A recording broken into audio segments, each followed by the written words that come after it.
Bonjour les amis, je suis content de vous retrouver pour une nouvelle leçon. Cette leçon va porter sur la décentralisation. Je vous renvoie par conséquent à la leçon numéro 15 qui portait sur l'action sanitaire et sociale de l'État et qui traitait particulièrement de la notion de déconcentration. Et bien là, nous sommes sur une autre notion qui est la notion de décentralisation. Et pour traiter un peu cette question de la décentralisation, je crois que avant d'entrer dans plus de détails, il faut partir d'une simple définition de ce qu'est la décentralisation. Et j'ai choisi cette définition dans un dictionnaire de droit public, c'est celui-ci, d'accord? Donc c'est le dictionnaire de droit public d'un auteur qui s'appelle Philippe Foilard, et il est publié par le Centre de publication universitaire, donc le CPU. Voilà, donc dictionnaire de droit public de monsieur Philippe Foilard. Et cette définition est simple, je trouve, mais en même temps suffisante peut-être pour comprendre la notion. Alors quand on parle de décentralisation, voilà la définition donnée. Transfert de compétences du pouvoir central au profit d'autorités locales, distinctes de l'État et autonomes. Alors je pense que là vous avez quasiment tout. Un transfert de compétences du pouvoir central vers les autorités locales qui elles-mêmes donc sont autonomes. Ça c'est important. En même temps, ces collectivités restent soumises au contrôle de l'État. Voilà ce que dit M. Foilard. Donc on a bien la notion de transfert de compétences de l'État vers les collectivités locales, qu'on appelle d'ailleurs collectivités territoriales, pour être précis. C'est la première chose. Ces collectivités territoriales sont autonomes, mais pour autant leur autonomie est à distinguer d'une certaine manière de leur indépendance, dans le sens où l'État exerce toujours un contrôle sur les collectivités territoriales, et ça c'est l'objet d'ailleurs de la leçon 15 à laquelle je vous renvoyais tout à l'heure. Donc ça c'est les notions qu'il faut avoir.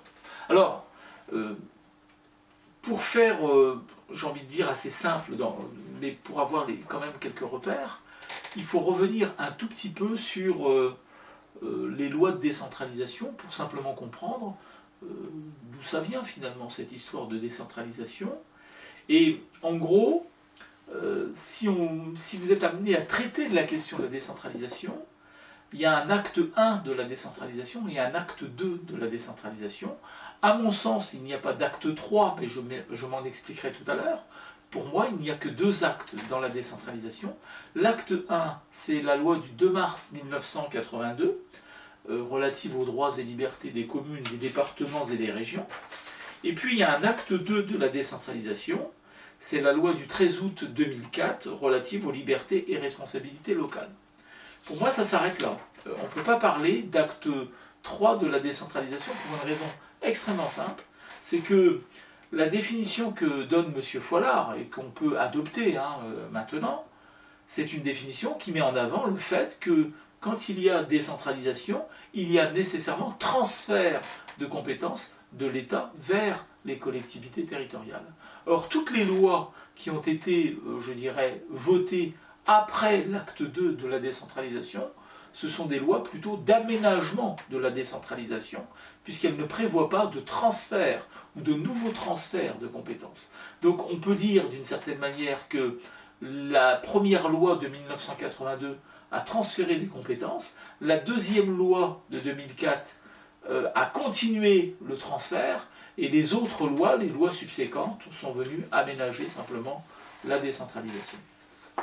Donc c'est une raison technique de définition juridique de la décentralisation qui me fait dire que quand on parle d'acte 3, voire même d'acte 4 de la décentralisation, souvent c'est pour montrer simplement qu'on est dans une évolution des choses, mais pour autant d'un point de vue strictement juridique, il me semble qu'on ne devrait pas parler de décentralisation parce qu'il n'y a pas de transfert de compétences.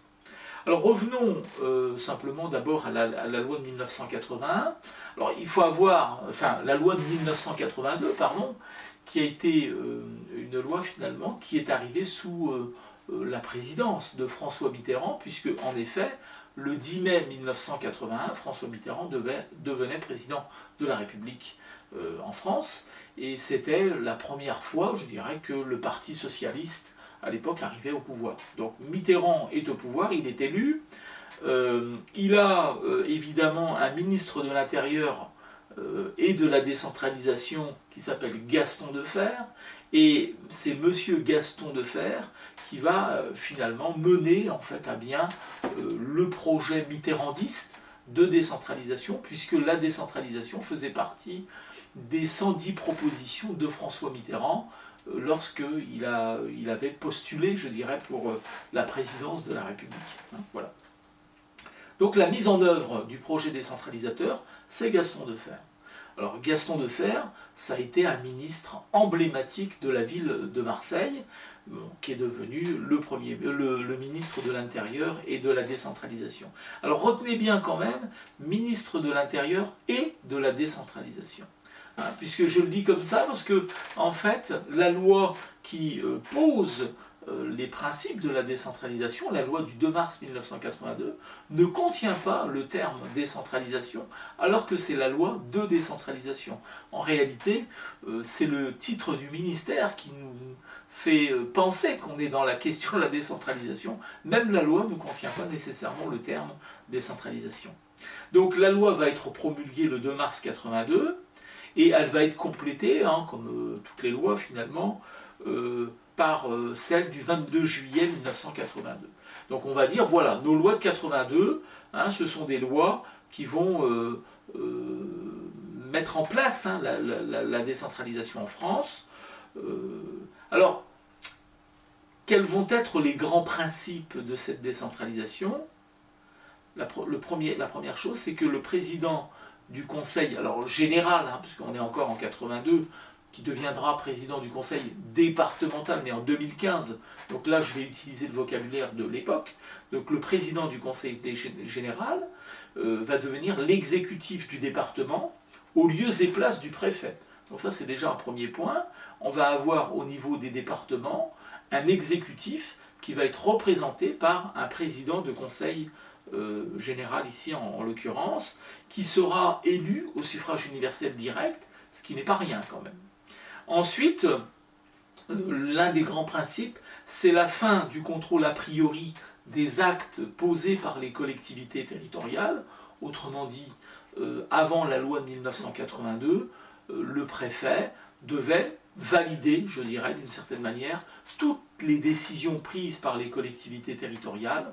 À partir de 1982, cette validation a priori n'est plus nécessaire. Le préfet peut contester les décisions prises, mais ça se passe après la décision. Il n'y a pas besoin, et donc c'est un contrôle a posteriori. Il n'y a pas besoin d'avoir l'autorisation préalable. Ensuite, dans la loi de 82, on va créer aussi la Chambre régionale des comptes. En fait, les chambres régionales des comptes, ce sont des juridictions financières qui contrôlent les comptes des collectivités territoriales, communes, départements et régions.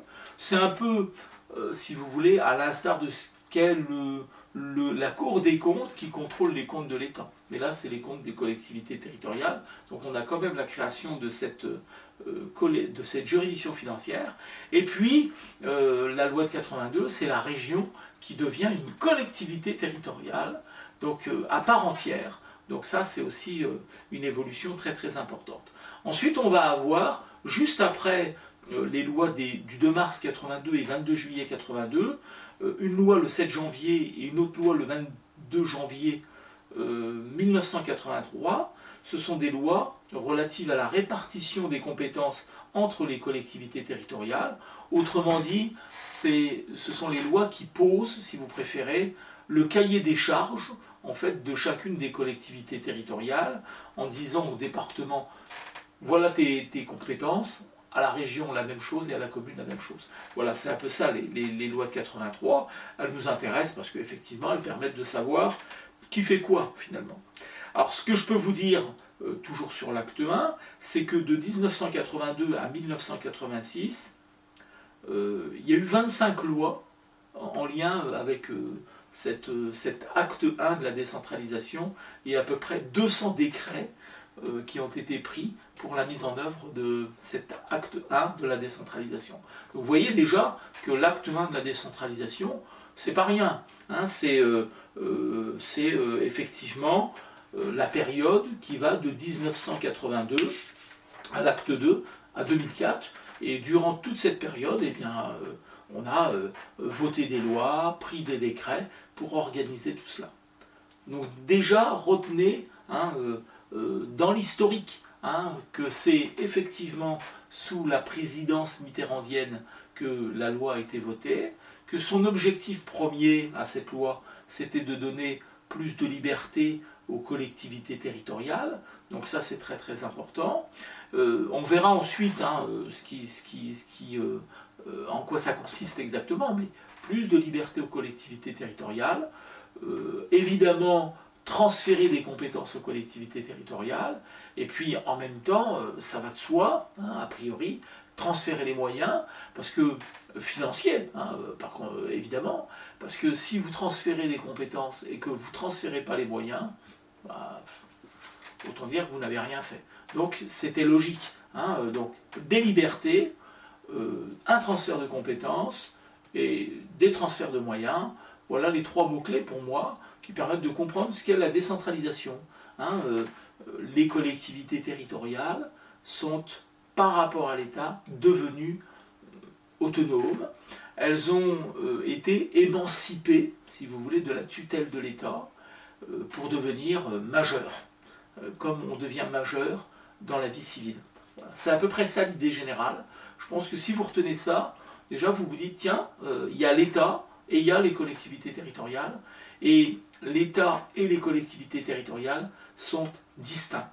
Voilà, c'est pas pareil. C'est-à-dire que effectivement, l'État a son existence propre, les collectivités territoriales ont leur existence propre, les moyens qui leur permettent d'assumer en fait les missions qui leur ont été attribuées par la loi. Mais ayez en tête l'idée que les missions des collectivités territoriales, bah, c'est la loi quand même qui les décide, c'est la loi qui cadre tout ça. Donc ça c'est très important aussi, il y a un cadre légal, c'est le législateur qui décide de tout ça, personne d'autre. Donc en gros, la marge de manœuvre qu'on laisse aux collectivités territoriales dépend quand même, au final, in fine, de la loi, hein, quand même, malgré tout. Mais c'est important d'avoir ça en tête. Nous verrons, nous allons voir par la suite l'acte 2 de la décentralisation, mais je pense que déjà, hein, bien retenir cette notion de transfert de compétences. Transfert de compétences. Et là, j'insiste un tout petit peu sur le mot transfert de compétences, qui pour moi n'a rien à voir avec une délégation de compétences. Quand on délègue des compétences, on peut les reprendre en fait, ces compétences. C'est-à-dire que celui qui délègue peut reprendre les compétences. Il est toujours propriétaire d'une certaine manière de ce qu'il a délégué. Un transfert de compétences, c'est définitif. C'est-à-dire que la loi pose le principe que les départements s'occupent du social, par exemple, ont la compétence du social, on ne peut pas retirer au département sa compétence.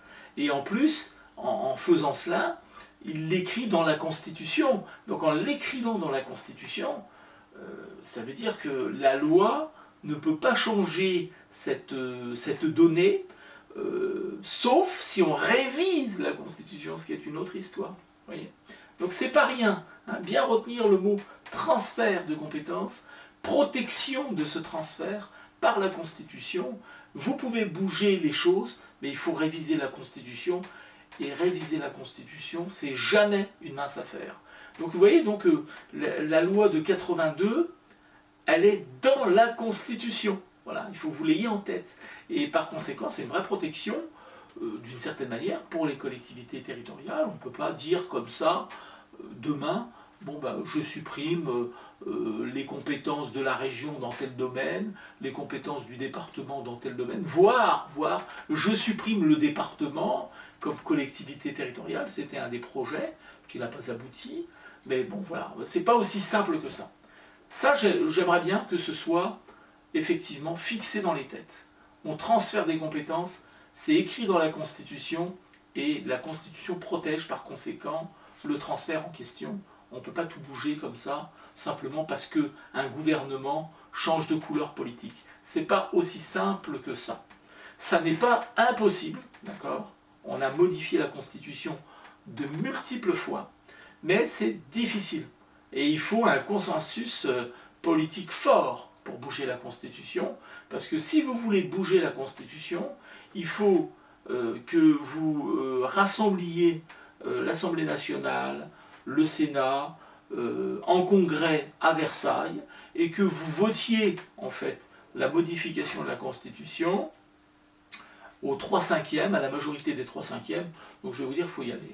Alors vous pouvez passer par la voie référendaire dans certains cas, c'est-à-dire un référendum, mais vous pouvez aussi choisir ce que je viens de dire, la modification de la Constitution par le biais du Congrès, mais la majorité des 3/5, il faut y aller.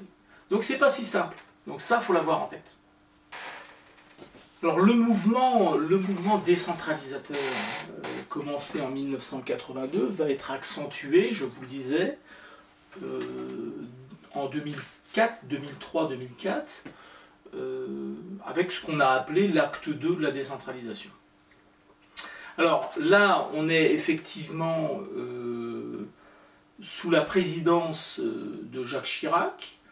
Le Premier ministre s'appelle Jean-Pierre Raffarin, et c'est lui en fait qui va mener en fait l'acte 2 de la décentralisation jusqu'au bout.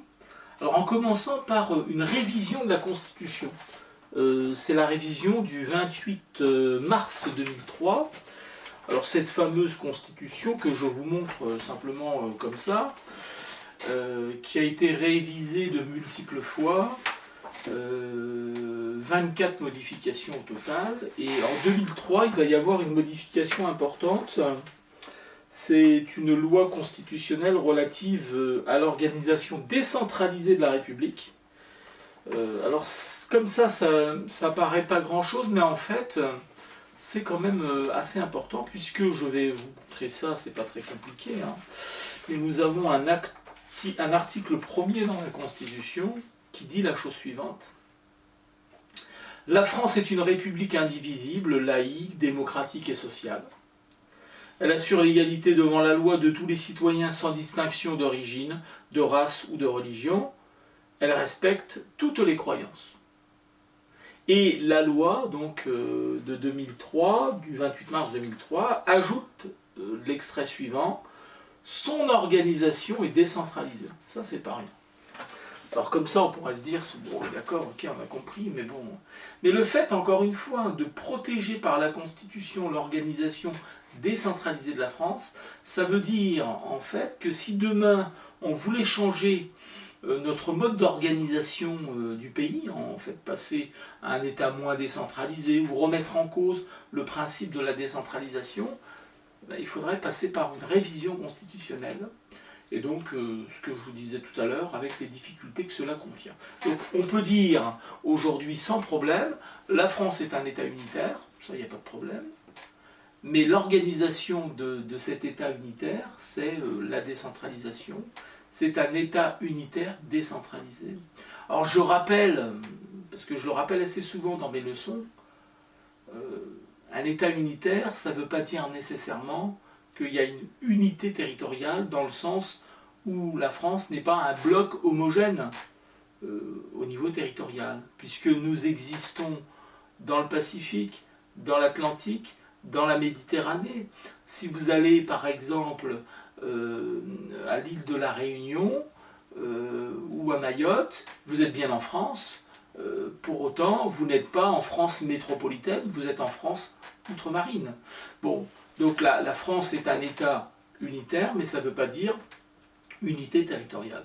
Décentralisation, comme on l'a dit et comme on le dit depuis tout à l'heure, ça veut dire qu'on reconnaît l'existence de collectivités territoriales.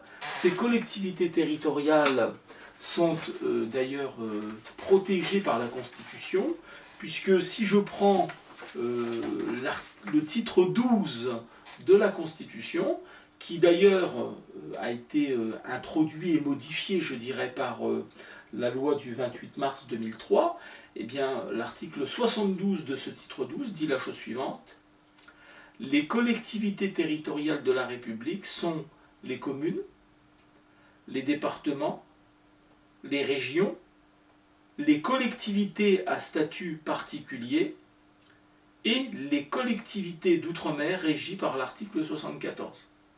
Vous voyez, là, nous avons effectivement la référence aux communes, départements et régions qui constituent les 3 collectivités territoriales françaises et qui traduisent de façon concrète, on va dire, l'esprit de la décentralisation.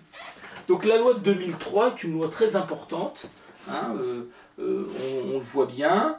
Elle introduit d'ailleurs ce titre 12 qu'elle modifie plus exactement qu'elle n'introduit, mais elle reconnaît cela. Elle nous dit en fait, cette loi 2003, d'abord que la France a une organisation décentralisée. La région est introduite dans la Constitution, parce que la région, en fait, jusque-là, c'est une création de la loi de 1982, du 2 mars 82. Mais pour protéger la région, pour protéger l'échelon régional, on l'a inscrit dans la Constitution, et en inscrivant la région dans la Constitution, ça rend difficile la remise en cause de cette collectivité territoriale, au même titre que la commune et le département. Donc la région, maintenant, est inscrite dans la Constitution depuis seulement 2003, mais aujourd'hui elle est protégée par la Constitution. Ensuite, il va y avoir des lois organiques qui seront prises suite à la révision constitutionnelle. Alors pour avoir une idée de la notion de loi organique, j'ai envie de vous dire, ce sont des lois qui viennent compléter, préciser des dispositions de la Constitution.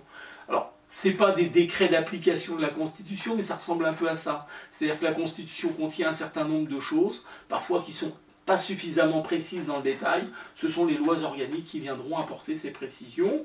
Donc il y a une loi organique du 1er août 2003 sur l'expérimentation par les collectivités territoriales, c'est pas rien.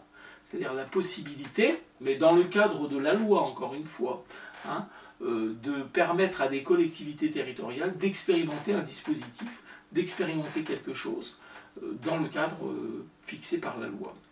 Et par conséquent, si vous expérimentez dans un coin de la France, je dirais, ça veut dire en fait que dans les autres coins qui ne sont pas éligibles à l'expérimentation, on va traiter les gens de manière différente forcément, puisque si on expérimente un dispositif favorable dans un département ou dans plusieurs départements, ça veut dire que ce dispositif-là ne sera pas appliqué dans les autres départements, et donc il y aura une rupture d'égalité, si vous voulez, pendant le temps de l'expérimentation entre les différents départements. C'est logique, mais bon, je vous le signale au passage. Ensuite, il va y avoir la loi organique du 29 juillet 2004. Alors la loi organique du 29 juillet 2004, elle est intéressante aussi, puisqu'elle va introduire l'article 72-2 de la Constitution. Et je vous lis un peu, pour garder l'esprit et pour comprendre un peu l'esprit de la décentralisation. Les collectivités territoriales bénéficient de ressources dont elles peuvent disposer librement dans les conditions fixées par la loi. Donc ça c'est fondamental. Tout à l'heure je vous disais, bah oui, vous donnez l'autonomie ou la liberté à quelqu'un, mais vous ne lui donnez pas les moyens de cette autonomie et de cette liberté, en gros vous n'avez rien fait. Donc là l'idée c'était, la décentralisation c'est plus de liberté, mais plus de liberté ça veut dire les moyens de la liberté, les moyens pour que cette liberté puisse s'exercer, donc des ressources. Donc là, on a déjà ces notions-là. Elles peuvent recevoir tout ou partie du produit des impositions de toute nature. Elles peuvent recevoir tout ou partie du produit des impositions de toute nature. Alors là, c'est pareil, c'est très clair. C'est la loi qui fixe tout cela. C'est pas la collectivité qui va décider comme ça des moyens financiers qu'elle va avoir. Pardon. Et évidemment que non, c'est la loi qui fixe le cadre. La loi peut les autoriser à en fixer l'assiette et le taux dans la limite qu'elle détermine. Vous voyez, donc il y a toujours la loi qui est quand même très présente. Les recettes fiscales et les autres ressources propres des collectivités territoriales représentent pour chaque catégorie de collectivité, une catégorie c'est simple, hein, commune c'est une catégorie, département c'est une catégorie, puis région c'est une catégorie, une part déterminante de l'ensemble de leurs ressources. Ça c'est très important, hein. C'est pour montrer que les collectivités territoriales, il faut qu'elles aient des ressources qui représentent une part suffisamment importante pour qu'elles soient libérées, je dirais d'une certaine manière, de la tutelle un peu de l'État, qu'elles puissent être véritablement libres, hein, si vous voulez. C'est un peu ça l'idée générale. Donc il faut que les ressources qu'on leur attribue et sur lesquelles elles ont un certain pouvoir, voilà, soient suffisamment déterminantes par rapport à l'ensemble des ressources auxquelles elles peuvent prétendre, pour que l'on puisse parler de liberté, d'autonomie financière un peu des collectivités territoriales. Donc la loi organique fixe les conditions dans lesquelles cette règle est mise en œuvre. Voilà. Ensuite, toujours dans l'article 72, par rapport à cette autonomie financière un peu, tout transfert de compétences entre l'État et les collectivités territoriales s'accompagne de l'attribution de ressources équivalentes à celles qui étaient consacrées à leur exercice. Ça c'est fondamental. Ça veut dire que si l'État décide à un moment T de transférer les compétences à une collectivité territoriale, il doit lui transférer également les ressources que lui-même utilisait pour exercer les compétences transférées. Il ne peut pas lui transférer moins, il doit lui transférer au moins, n'est-ce pas, ce qui correspondait à ce que lui-même utilisait pour exercer les dites compétences. Alors ça pose des petits problèmes, mais bon, par exemple, si je transfère des compétences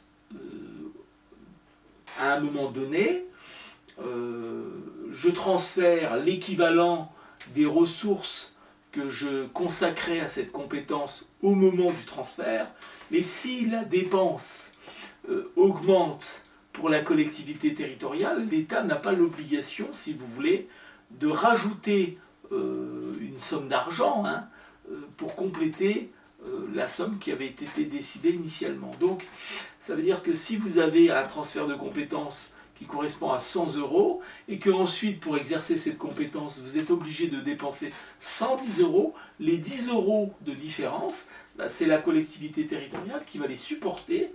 Elle ne pourra pas demander à l'État, légalement, l'obliger l'État à verser les 10 €, puisqu'il va lui répondre « Moi, je t'ai transféré les choses à ce moment-là, je dépensais 100 € à ce moment-là, je t'ai donné 100 €, c'est terminé. » Ça cause un petit problème qui n'est pas rien, mais voilà, ça a des conséquences graves, je dirais, lorsqu'on réfléchit les situations sociodémographiques des départements, les transferts de compétences qui ont été faits à un moment donné avec les moyens transférés à ce même moment, et bien des fois les dépenses qui correspondaient à ce transfert de compétences ont augmenté parce que la situation économique s'est dégradée par exemple, et les départements se retrouvent un peu en difficulté par rapport à ça. Toute création ou extension de compétences ayant pour conséquence d'augmenter les dépenses des collectivités territoriales est accompagnée de ressources déterminées par la loi. C'est un peu dans la même logique. À partir du moment où vous transférez des compétences, vous transférez les moyens. Si vous étendez ces compétences ou si vous créez de nouvelles compétences, vous devez également transférer les moyens. Et puis enfin, cet article se termine par « La loi prévoit des dispositifs de péréquation destinés à favoriser l'égalité entre les collectivités territoriales. » Donc c'est important, il ne faut pas qu'il y ait d'inégalité entre les collectivités territoriales. Et il y a donc des systèmes de péréquation, que ce soit des péréquations de type vertical, de l'État vers les collectivités territoriales par exemple, ou des péréquations de type horizontale entre les collectivités territoriales par conséquent. Ces systèmes de péréquation qui existent ont vocation à créer de l'égalité entre les collectivités territoriales. Donc voilà un peu ce qu'on peut dire. La logique finalement, c'est bien celle-là. Si je reprends l'article cette fois-ci 72 de la Constitution et son troisième alinéa, voilà ce qu'il dit. Dans les conditions prévues par la loi, toujours la loi, ces collectivités s'administrent librement par des conseils élus et disposent d'un pouvoir réglementaire pour l'exercice de leurs compétences. Ça me semble assez clair. La décentralisation, c'est ce qu'on disait tout à l'heure, c'est bien l'idée de l'administration, de la libre administration des collectivités territoriales, pas n'importe comment, par des conseils élus. Prenons un exemple, les communes s'administrent librement par le biais d'un conseil élu, le conseil municipal, qui lui-même, lors de la première réunion du conseil municipal, élit finalement celui qui sera le maire de la commune.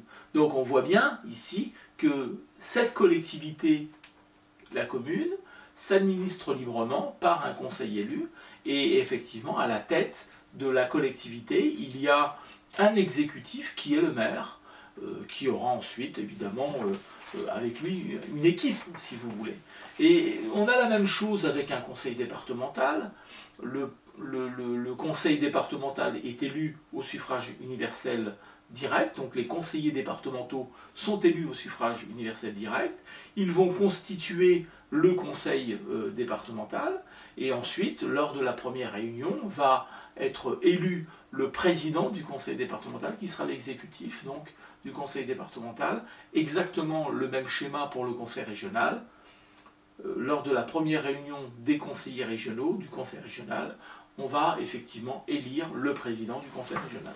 Donc là, c'est la Constitution qui le dit, c'est les grandes avancées de la loi de 82, et effectivement, ensuite, on rajoute l'idée que libre administration, ça veut dire aussi, d'une certaine manière, autonomie financière des collectivités territoriales, c'est-à-dire la possibilité pour elles d'avoir les moyens de mettre en œuvre la liberté qu'on leur a octroyée, parce que en fait, encore une fois, c'est la loi qui détermine l'espace de liberté des collectivités territoriales. Mais, en même temps, c'est peut-être ça la chose qu'il faut comprendre, une fois que on a inscrit dans la Constitution le principe de la liberté d'administration des collectivités territoriales, le principe de l'autonomie financière des collectivités territoriales, on ne peut plus toucher aussi simplement que ça à ces principes qui sont des principes constitutionnels forts. Et c'est cela finalement l'esprit de la décentralisation.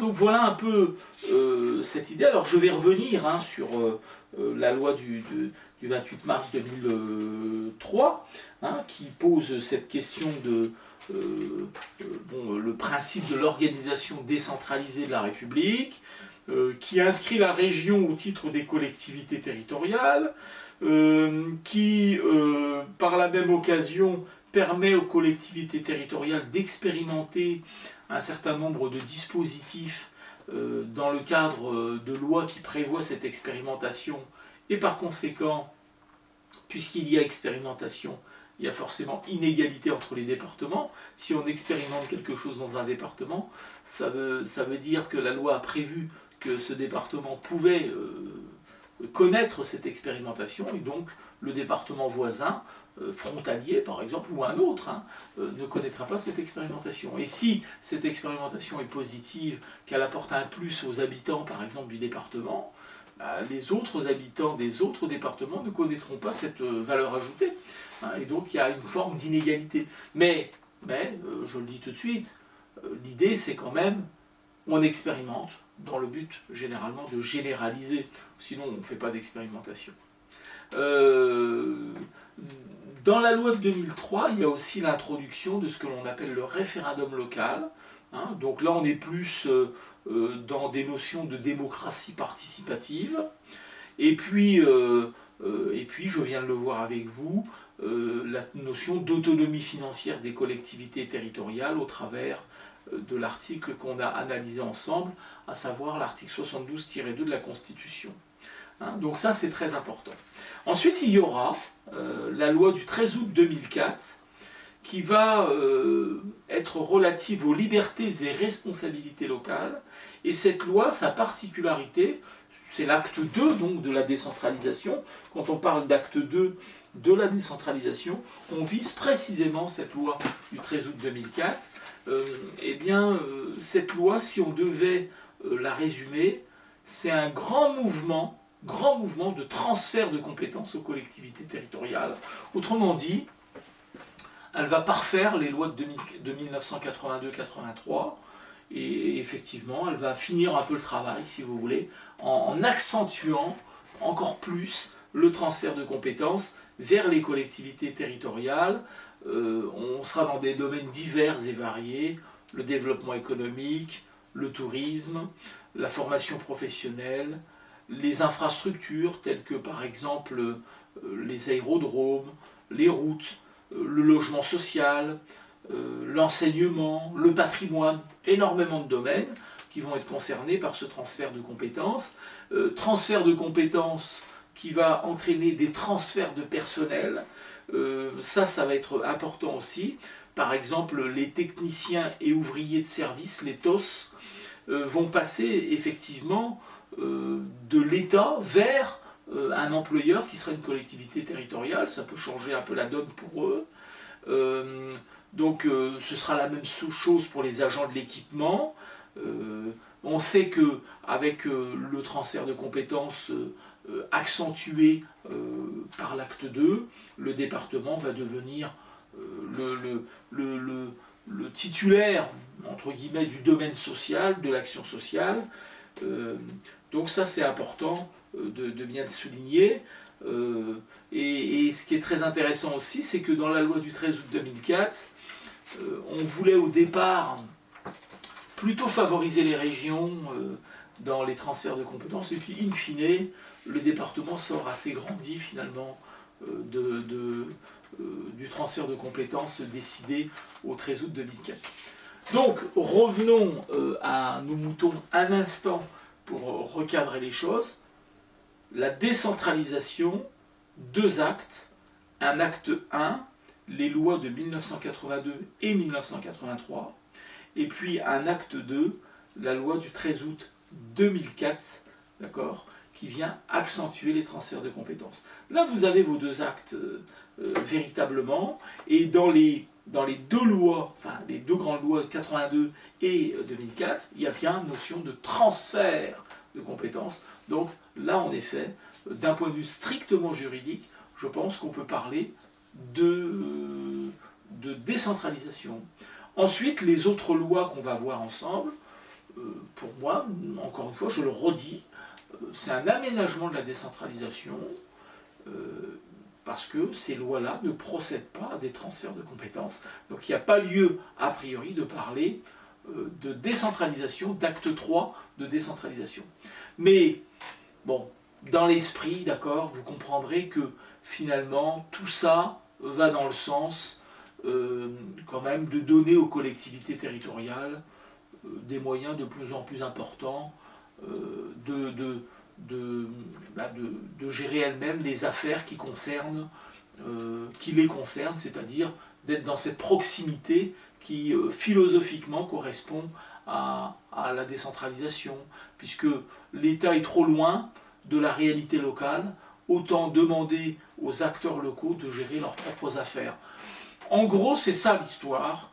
Ce que je vais vous proposer par la suite, c'est d'aller voir un peu ce qui s'est passé après 2004. Alors évidemment, on ne va pas rentrer dans un détail trop important parce que ça prendrait trop de temps, mais voir un peu les grandes lois qui sont intervenues après 2004. J'en repère comme ça 3 principalement, une en 2010, une en 2014 et une en 2015. Et je crois qu'avec ces 3 lois en plus, on va y arriver. Voilà mes amis, pour l'instant, ce que je propose dans la continuité de ce cours. Donc je reprends, je continue cette démonstration. Acte 1, acte 2, transfert de compétences, État vers collectivité territoriale, c'est l'objectif principal de ces lois. Et puis, les lois subséquentes vont porter sur des choses un peu différentes. Je disais, il y a 3 lois, on va les voir dans leurs dispositions principales, mais si je devais résumer, ramasser dans une formule assez lapidaire comment dirais-je, l'objectif ou la philosophie des lois subséquentes, voilà ce que je dirais. Ce sont des lois qui visent la simplification du paysage institutionnel local, le renforcement de la démocratie locale, l'adaptation des structures à la diversité des territoires. C'est pas la même chose. Vous voyez, il n'y a pas de notion de transfert de compétences. C'est effectivement des lois qui vont porter sur ce que je viens de dire. Donc, on va d'abord s'intéresser, et ça va être l'objet de cette partie, à une loi en fait de 2010, et je vais un peu voir avec vous ce qu'apporte cette loi du 16 décembre 2010, exactement, qui me semble être importante dans ce domaine, qui est une loi de réforme des collectivités territoriales, qu'on appelle d'ailleurs la loi RCT, réforme des collectivités territoriales. Alors, ce qu'il faut savoir, c'est qu'il y a eu un comité pour la réforme des collectivités locales qui a été présidé par Édouard Balladur, mené par Édouard Balladur, et cette loi du 16 décembre 2010 n'est rien d'autre finalement que le fruit des réflexions du comité Balladur. Voilà ce qu'il faut déjà retenir, pour avoir ça en tête. Et cette loi en fait du 16 décembre 2010, je vais vous en parler en vous donnant 1 ou 2 exemples qui peut-être vont vous évoquer quelque chose, et vous allez peut-être vous dire « Ah bah oui, j'en ai entendu parler » sans savoir nécessairement que c'était la loi du 16 décembre 2010. Par exemple, dans cette loi, on proposait la création de conseillers territoriaux qui correspondaient en fait à la fusion des conseillers départementaux et des conseillers régionaux. On n'aurait plus par conséquent autant d'élus, je dirais. Le but c'était de réduire le nombre d'élus en créant des super conseillers qui regroupaient à la fois les rôles des conseillers départementaux et des conseillers régionaux. Ça n'a jamais eu lieu, mais dans tous les cas, c'était dans cette loi, c'était inscrit, mais ça ne s'est pas traduit dans la réalité. N'empêche que le conseiller territorial vient de là. Ensuite, dans cette loi, peut-être en avez-vous entendu parler, on a créé la première métropole. Aujourd'hui, tout le monde entend parler un peu de métropole, même sans savoir exactement ce que c'est, on sait que ça existe. La première métropole en France, c'est la métropole de Nice, en fait. Donc c'est la première métropole qui a été créée suite à cette loi justement de 2010. Alors en réalité, c'est la métropole de Nice-Côte d'Azur, mais c'est la première métropole en France. Hein, donc c'est rien d'autre en fait qu'une formule d'intercommunalité, c'est-à-dire de regroupement de communes. Donc la métropole Nice-Côte d'Azur est la première à avoir été créée. Elle a été mise en œuvre, en fait, elle est entrée en application, si vous voulez, le 1er janvier 2012, suite à cette loi. Dans cette loi du 16 décembre 2010, on parle aussi de pôle métropolitain, de fusion de communes via ce que l'on appelle les communautés nouvelles. On a même supprimé dans cette loi du 16 décembre 2010 la clause de compétence générale qui s'appliquait aux départements, aux régions, aux communes, et qui permettait, par exemple, à un département, dès lors qu'une affaire avait une finalité vraiment locale, de prendre des décisions dans des domaines très larges. C'est pour ça qu'on parle de compétences, de clauses de compétence générale, quand je dis de domaines très larges, dans des domaines qui ne relevaient pas nécessairement de sa compétence première. Donc c'est ça l'idée générale.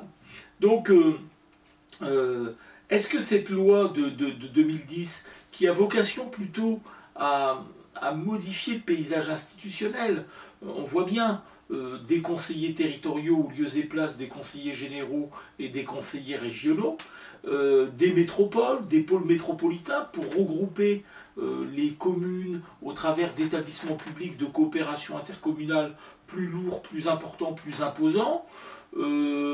La possibilité pour les communes de se regrouper au travers de ce que l'on appelle des communautés nouvelles, la possibilité pour les départements et les régions de se regrouper, la possibilité de créer des collectivités uniques, par exemple la Martinique, c'est une collectivité territoriale unique, puisqu'elle est à la fois région et département, et on a créé une CTU, donc la Martinique c'est le cas, la Guyane c'est le cas aussi, c'est les deux CTU qui existent actuellement. Donc on voit bien que la loi de 2010, ça n'a rien à voir là, ce que je suis en train de dire, avec un transfert de compétences, ça a à voir avec une simplification du paysage institutionnel.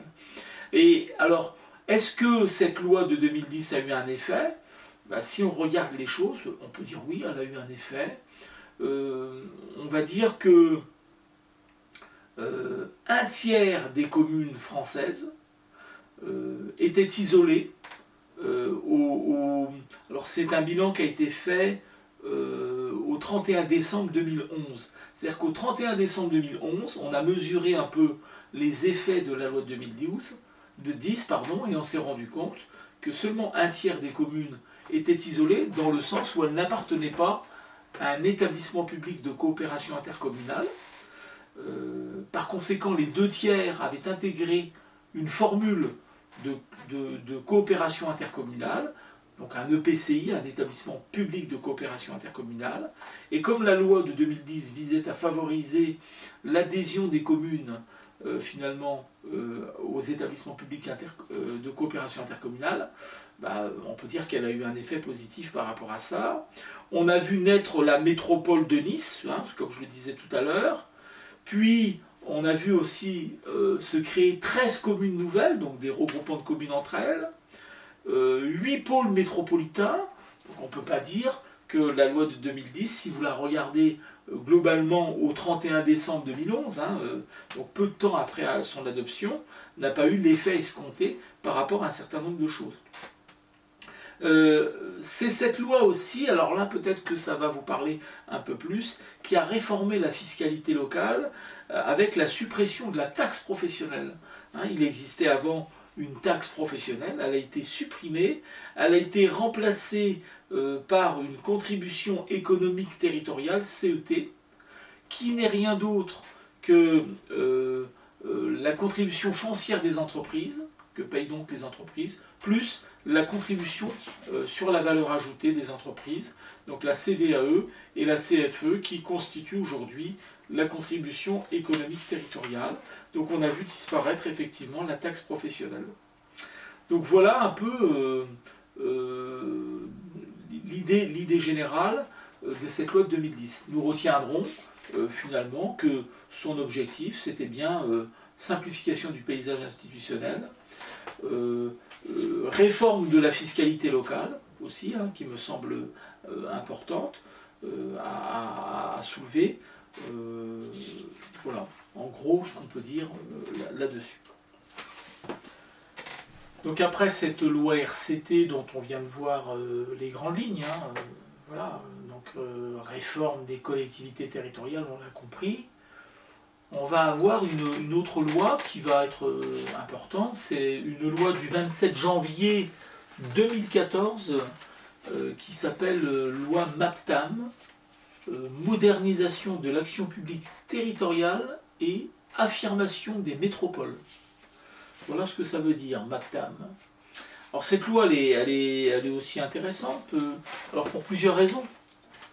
Elle revient en partie sur un certain nombre de choses qui avaient été actées par la loi RCT. Par exemple, la loi MAPTAM vient rétablir la clause de compétence générale supprimée par la loi RCT en 2010. Vous allez me dire, cette clause de compétence générale, elle a connu un sort très particulier, parce qu'à l'origine, en fait, c'est la loi de 1982 qui reconnaît une compétence générale pour les affaires locales aux départements et aux régions, alors que jusque-là, seules les communes bénéficiaient de cette clause. Ensuite, il y a la loi RCT, réforme des collectivités territoriales, qui supprime la clause de compétence générale. La loi MAPTAM va la rétablir, et la loi de 2015 va la supprimer. Donc, c'est une drôle d'histoire pour la clause de compétence générale. Mais dans tous les cas, rétablissement de la clause de compétence générale, ça va être un premier point. Et puis, une chose qui me semble essentielle aussi, c'est le fait que dans la loi MAPTAM, on va désigner des chefs de file selon les domaines de compétences. Autrement dit, on va dire par exemple au département, vous serez le chef de file en matière sociale. Ou alors on va dire à la région, quant à vous, vous serez le chef de file en matière économique. Alors le chef de file, dans la loi MAPTAM, c'est un concept, bon déjà que vous ne trouvez pas écrit comme ça dans la loi, hein. On ne trouve pas l'expression chef de file. Mais en revanche, c'est un concept un peu gênant dans la mesure où un chef normalement a un pouvoir de direction, un pouvoir de sanction éventuelle. Or, dans les lois de décentralisation, dans le droit des collectivités territoriales, une collectivité territoriale ne peut pas exercer une tutelle sur une autre collectivité.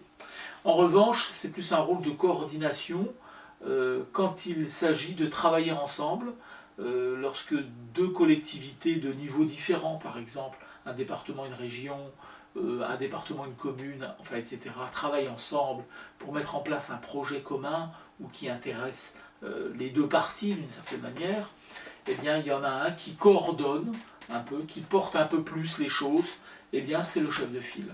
Voilà ce que crée la loi MAPTAM. Elle crée aussi les conférences territoriales de l'action publique, qui sont des conférences présidées par le président du conseil régional et qui permettent de réfléchir justement ces histoires de concertation entre les différents niveaux de collectivité lorsqu'il s'agit de travailler ensemble. Donc chacun va se voir attribuer, chaque collectivité va se voir attribuer par la loi MAPTAM une place de chef de file. Voilà, ça va être une chose importante. Et puis, les conférences territoriales d'action publique marquent bien un peu cette philosophie-là dont je viens de parler.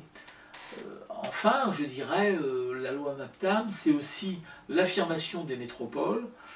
Donc, pour certaines métropoles, comme Lyon par exemple, la métropole de Lyon, eh bien, la loi va définir de façon précise le statut, en gros, de la métropole de Lyon. Voilà, ça va être une des grandes avancées pour la métropole de Lyon qui va, en fait, d'une certaine manière, c'est la fin de la communauté urbaine de Lyon qui va être remplacée par la métropole de Lyon, avec une particularité, c'est que sur le territoire lyonnais, je dirais, vous avez deux choses. Vous avez le Rhône, en tant que tel, le département du Rhône, et vous avez à côté une métropole qui est la métropole de Lyon, qui a un périmètre géographique différent de celui du département du Rhône. Donc vous avez le conseil départemental du Rhône qui coexiste avec la métropole de Lyon sur un même territoire. C'est assez particulier comme configuration institutionnelle, je dirais. On va reconnaître aussi à certaines autres métropoles un statut juridique précis. C'est le cas de la métropole Aix-Marseille-Provence, par exemple. Donc vous voyez bien, métropole de Lyon, métropole AMP, Aix-Marseille-Provence, ce sont des métropoles qui voient leur statut juridique fixé par la loi AMP, la loi AMP, pardon, la loi MAPTAM, et vous allez avoir aussi un régime juridique qui va être créé pour toutes les autres métropoles, voilà. Ça va être le cas par exemple de la métropole de Bordeaux, Grenoble, Rouen, etc. Il y a une dizaine de métropoles qui vont être créées par la loi MAPTAM. Donc ça c'est le côté affirmation des métropoles comme étant un établissement public communal, un établissement public de coopération intercommunale dont le statut juridique est bien défini par la loi MAPTAM aujourd'hui de façon relativement claire. Hein, c'est ça le principe en fait de cette loi. Donc je crois que voilà ce qu'il faut retenir. de la loi MAPTAM pour ce qui nous intéresse. Surtout l'idée chef de file du social pour le département, je trouve que ça c'est très important. Et puis, oui, le statut juridique des métropoles, qui va être défini de façon précise par la loi elle-même. Nous allons maintenant nous intéresser à la loi NOTRe. Donc c'est une loi du 7 août 2015. NOTRe, ça veut dire Nouvelle Organisation du Territoire de la République. Alors par convention, les 4 premières lettres de NOTRe sont en majuscule, la dernière est en minuscule. Alors, cette loi, je dirais, il y a 4 axes principaux, ou 4 objectifs si vous préférez. Le premier objectif de la loi NOTRe, c'est de clarifier les compétences des collectivités territoriales tout en les simplifiant. Voilà, on va dire ça comme ça. Le deuxième objectif, c'est faire de la région le moteur du développement économique. Le troisième objectif, c'est plutôt un objectif qui consiste à parachever la carte intercommunale. Et puis le dernier objectif, c'est renforcer les solidarités territoriales et humaines. Voilà, 4 objectifs de la loi NOTRe. Alors, sur le premier objectif qui consiste, comme je le disais, plutôt à simplifier, à clarifier les compétences des différentes collectivités territoriales, il faut déjà préciser, pour mieux comprendre, que la loi NOTRe va supprimer la clause de compétence générale qui avait été rétablie par la loi MAPTAM, qui elle-même l'avait rétablie contrairement à ce qu'avait décidé la loi RCT, la loi de réforme des collectivités territoriales de 2010, qui avait en effet purement et simplement supprimé la clause générale de compétence. Donc on peut dire que la loi finalement NOTRe va dans le même sens que la loi RCT, par rapport à cette clause générale de compétences, puisque les deux lois, ces deux lois-là précisément, l'ont supprimée. Alors, supprimer la clause de compétence générale, ça veut dire recentrer les collectivités territoriales sur des compétences précisées dans la loi, mais en même temps, il y a une espèce pas de toilettage, mais disons, d'amélioration un peu, si vous voulez, des compétences des différentes collectivités territoriales. Certaines ont été rajoutées par la loi NOTRe, et par conséquent, il y a comme une rénovation un peu de tout ça. Donc la loi NOTRe, première chose, simplification, clarification des compétences, et on va se référer à un tableau synthétique qui est très intéressant et que vous retrouverez d'ailleurs extrêmement facilement sur Internet. C'est un tableau qui date de 2018, alors je vais vous redonner la date exacte, du 16 mai 2018, et ce tableau a un avantage, c'est qu'il est à jour. Et c'est vrai que parfois dans le droit, la difficulté c'est d'être à jour. C'est pas toujours évident, surtout quand il y a beaucoup de modifications qui sont apportées par les nouvelles lois. Alors mon idée est très simple, je vous présente simplement le tableau dans sa configuration là, actuelle. Vous avez 4 colonnes, communes ou EPCI, EPCI pour établissement public de coopération intercommunale, département, région, État. Voilà. Et ces 4 colonnes contiennent en fait des lignes ensuite qui sont horizontales et qui titrent des domaines de compétences, par exemple action sociale et santé, et ainsi on présente pour chacune de ces colonnes les compétences qui sont attribuées communes, département, région et même État. Vous voyez, donc c'est un tableau plutôt intéressant à ce niveau-là. Alors je ne vais pas évidemment alourdir les choses en vous citant la totalité des compétences pour l'ensemble des domaines, pour la totalité des collectivités territoriales et de l'État. Ce serait insupportable. Non, je vais simplement m'appuyer sur la compétence départementale, et vous montrer que le département, finalement, il intervient bien sûr en matière d'action sociale et de santé, mais il n'a pas que cette compétence, il a beaucoup d'autres compétences, et c'est comme ça qu'on se rend compte que finalement une collectivité territoriale, par définition, elle est généraliste parce qu'elle intervient dans beaucoup de domaines. C'est ce qui la distingue d'un établissement public qui est spécialisé et qui n'intervient en fait que dans un domaine, alors qu'une collectivité territoriale intervient dans des domaines très divers. Prenons par exemple la rubrique Action sociale et santé, et je peux vous dire dès à présent, mais vous le savez sûrement, que le département il a été désigné par la loi MAPTAM, je l'avais précisé quand j'ai parlé de la loi MAPTAM, il a été désigné comme le chef de file du domaine social, à l'instar de la région qui l'est dans le domaine économique, si vous voulez, c'est à peu près la même chose, hein. Mais là, pour le département, c'est en matière sociale. Alors, exemple, eh bien, tout ce qui est prise en charge des prestations légales d'aide sociale, c'est le département. Vous prenez le RSA, c'est le département. Non seulement il le paye, mais en plus il fait l'accompagnement des bénéficiaires. Vous prenez la prestation de compensation du handicap, c'est le département. L'APA, l'allocation personnalisée d'autonomie, c'est le département. Donc vous voyez bien que le département joue un rôle fondamental dans ce domaine. Ensuite, vous pouvez aller chercher du côté,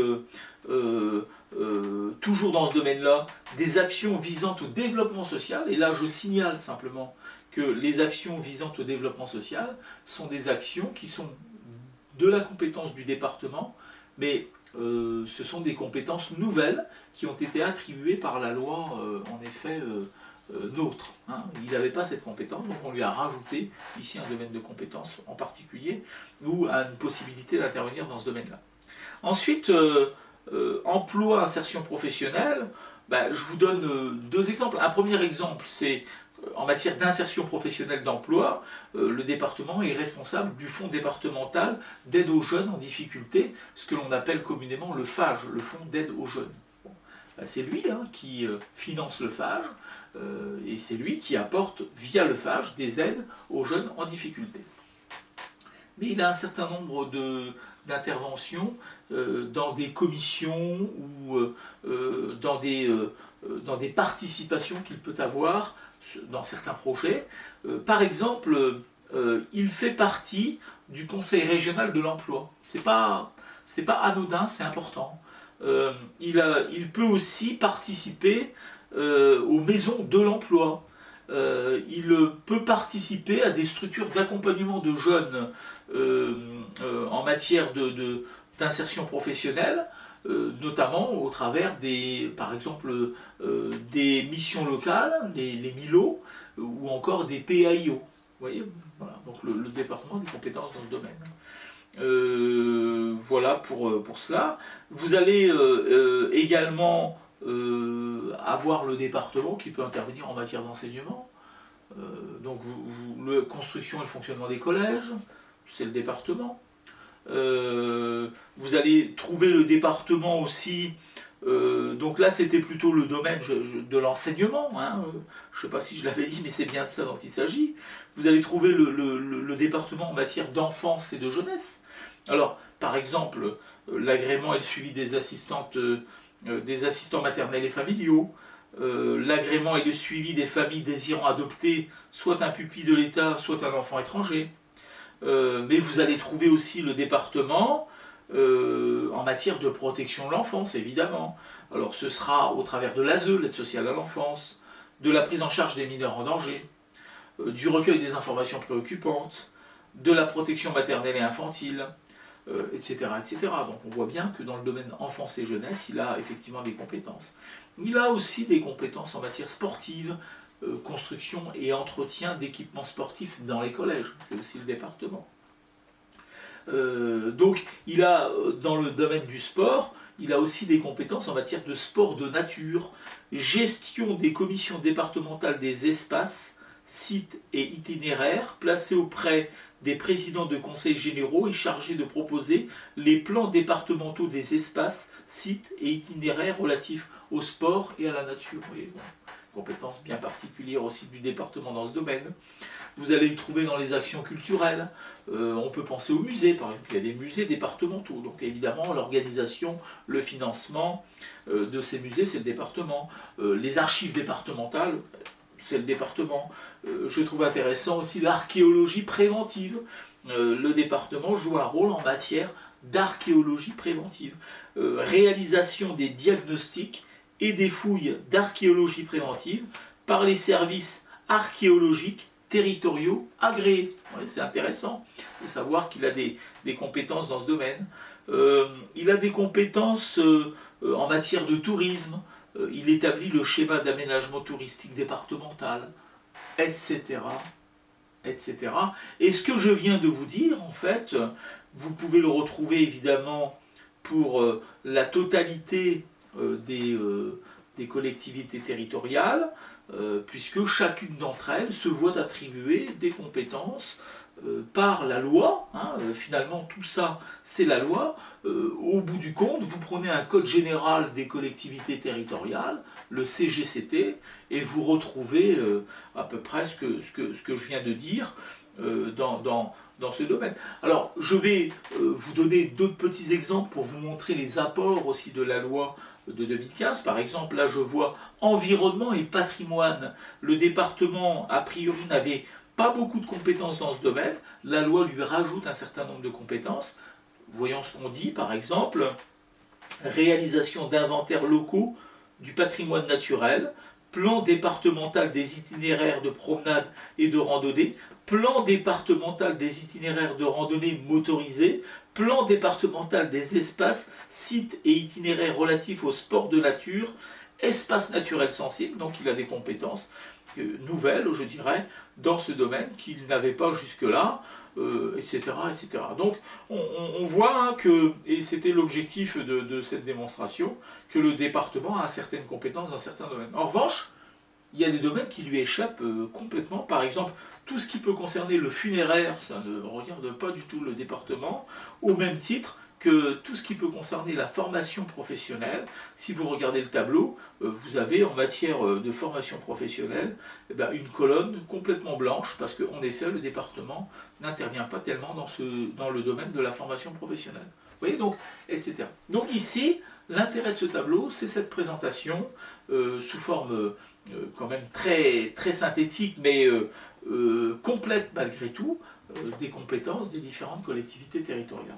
Donc la loi NOTRe, vous l'avez compris, l'objectif c'est bien en effet simplifier et clarifier les compétences respectives des collectivités territoriales. Alors faire des régions les moteurs du redressement économique du pays, oui c'est vrai, parce que en fait on le voit bien même dans ce tableau de compétences, si vous allez chercher la rubrique plutôt économique, etc., la région joue un rôle fondamental dans ce domaine, puisque grosso modo, et on le sait depuis toujours, c'était un peu son domaine privilégié, c'est la région qui est responsable de la définition sur son territoire des orientations en matière de développement économique. C'est vraiment son rôle. Et pour cela, la région élabore par exemple le schéma régional de développement économique, d'innovation et d'internationalisation. C'est la région qui élabore ce schéma. Donc elle fait aussi de l'aide de droit commun en faveur de la création ou de l'extension d'activités économiques, de l'aide à l'immobilier d'entreprise, de l'aide aux entreprises en difficulté, de l'aide aux organismes qui participent à la création ou à la reprise d'entreprise, de l'aide professionnelle de santé visant à favoriser les soins dans les zones déficitaires, de l'aide aux salles de spectacle cinématographiques, de l'aide au maintien des services en milieu rural, etc., etc. Donc la région joue un rôle fondamental. Et là, la loi réaffirme en fait le rôle de la région dans ce domaine, ce qui pour nous en soi est quand même reste intéressant. Donc voilà déjà ce qu'on peut dire.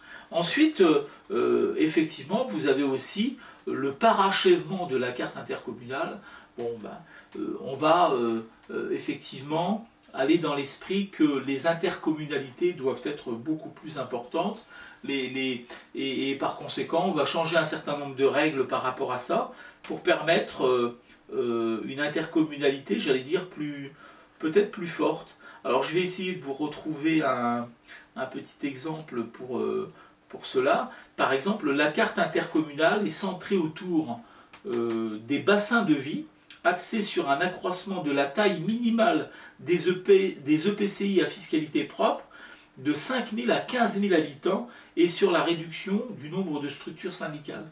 Autrement dit, on veut des EPCI plus forts, plus puissants encore. Donc il y a d'autres précisions par rapport à ça, mais retenez simplement que effectivement on essaye de parachever la carte intercommunale. Et puis, dernier point qui peut éventuellement nous intéresser par rapport à ça, c'est tout ce qui peut concerner la solidarité territoriale, renforcer les solidarités territoriales et humaines, c'est aussi un des objectifs qui va être effectivement fixé par la loi, NOTRe. Hein, voilà. Donc en gros, voilà ce qu'on a dans ce texte.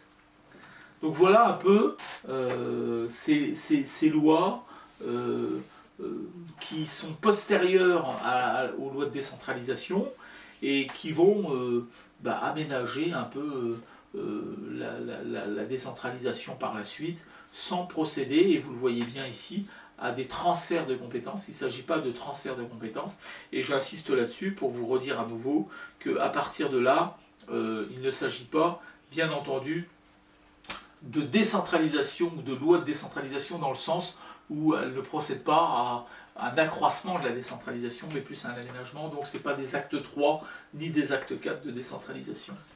Voilà un peu ce qu'on peut éventuellement dire.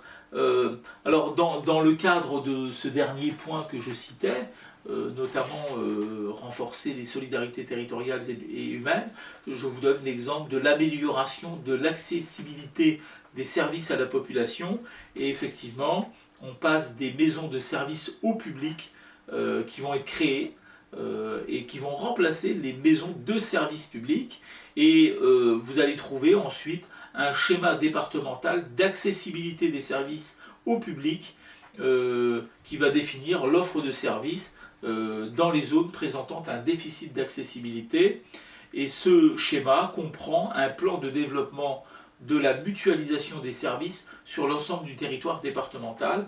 Donc ça c'est par rapport au quatrième et dernier objectif, c'était pour vous donner un exemple. Donc finalement, hein, quand on regarde bien les choses, on a bien deux lois de décentralisation véritables, je dirais. L'acte 1, les lois de 1982-83, l'acte 2, la loi de 2004, et toutes les autres lois sont des lois qui visent plutôt à simplifier le paysage institutionnel, à renforcer l'intercommunalité, avec tout ce que ça peut vouloir dire en termes d'orientation un peu générale pour ce qui est de l'organisation administrative de la France. On voit bien quand même qu'on veut des intercommunalités puissantes. La création des métropoles en est un bel exemple, et qu'au bout du compte, on favorise un couple qui est le couple région-EPCI, établissement public de coopération intercommunale, pour mieux répondre peut-être à l'environnement européen, qui lui d'ailleurs désigne la région comme l'échelon pertinent pour répondre aux besoins des populations. Malgré toutes les tentatives de suppression du département, le département est toujours là et joue un rôle fondamental, et de plus en plus fondamental d'ailleurs dans le domaine notamment du social. Voilà pour cette explication. J'espère que vous avez mieux compris ce qu'était la décentralisation, et que vous ne confondrez plus décentralisation et déconcentration, même si ces deux notions-là ont un point commun quand même. Elles ont toutes les deux un rapport avec l'État quelque part. Hein. Et l'organisation administrative de la France, qui reste un État unitaire, mais c'est des modes d'organisation, déconcentration dans les États qui sont plutôt de type centralisé, et puis décentralisation dans les États qui sont de type décentralisé, comme l'est la France, depuis 1982, mais ça tend à s'accentuer. Pour autant, la France reste un État unitaire. Voilà mes amis pour cette leçon, et je vous demande de ne pas oublier, hein, de vous reporter à la leçon numéro 15, qui elle traite spécifiquement de la déconcentration. À bientôt.